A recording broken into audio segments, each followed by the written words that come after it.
A continuación, te voy a hablar sobre el arranque con resistencia primaria, el cual consiste en un circuito en donde se colocan tres resistores en serie con el motor durante el periodo de arranque.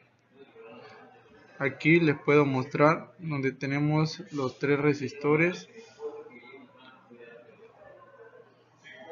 que están conectados al motor. Este que les muestro es un diagrama esquemático simplificado de la sección de potencia de un estator con un resistor primario de voltaje reducido. En este diagrama, el contactor A, que es todo esto, se cierra primero cuando el motor casi ha alcanzado la velocidad síncrona. Un segundo contacto, el vamos a denominar como el B, se pone en cortocircuito con los resistores. Lo podemos ver en la siguiente diapositiva. Aquí es donde tenemos el contacto A y el contacto B.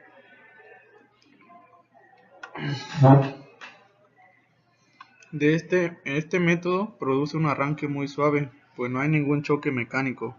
La caída de voltaje a través de los resistores es alta al principio, pero disminuye gradualmente, conforme el motor adquiere velocidad y la corriente se reduce.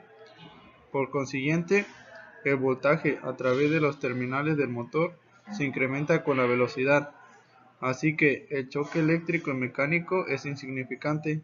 Cuando se aplica finalmente todo el voltaje, el contacto B se cierra. El contacto que ya les mostré, que está subrayado con rojo. Los resistores se ponen en cortocircuito después de un lapso de tiempo, que depende del ajuste de un relevador de retraso de tiempo. En este diagrama que les estoy mostrando, se revelan varios elementos de los cuales les hablé anteriormente. Aquí tenemos el A y B, que son las dos bobinas, los que ya están subrayados con rojo. Y con color verde le voy a subrayar el contacto auxiliar que está asociado con la bobina A. El contacto auxiliar lo podemos encontrar en esta parte de acá. También tenemos el relevador de retraso, del cual les hablé anteriormente, que se encuentra en esta parte.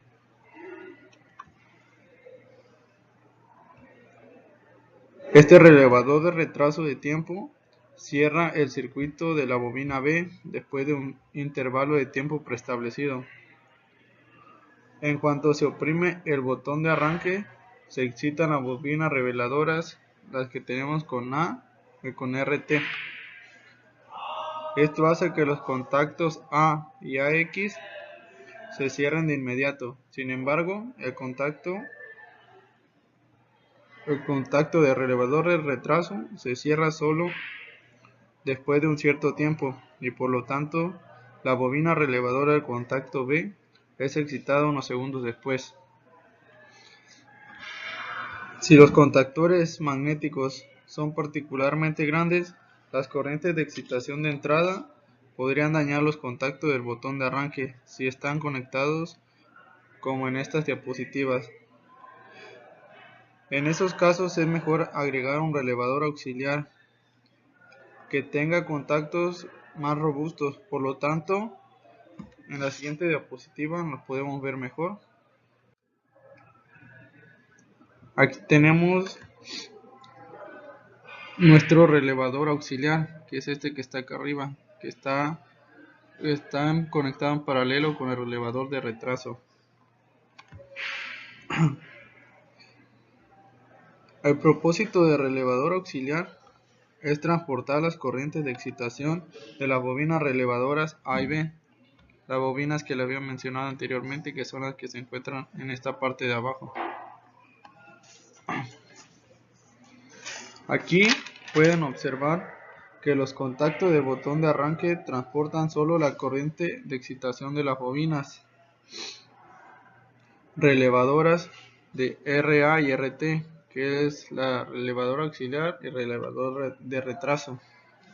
Los demás componentes del circuito son sencillos y el y ustedes que nos están observando no deberá tener ninguna dificultad al analizar la operación de este circuito.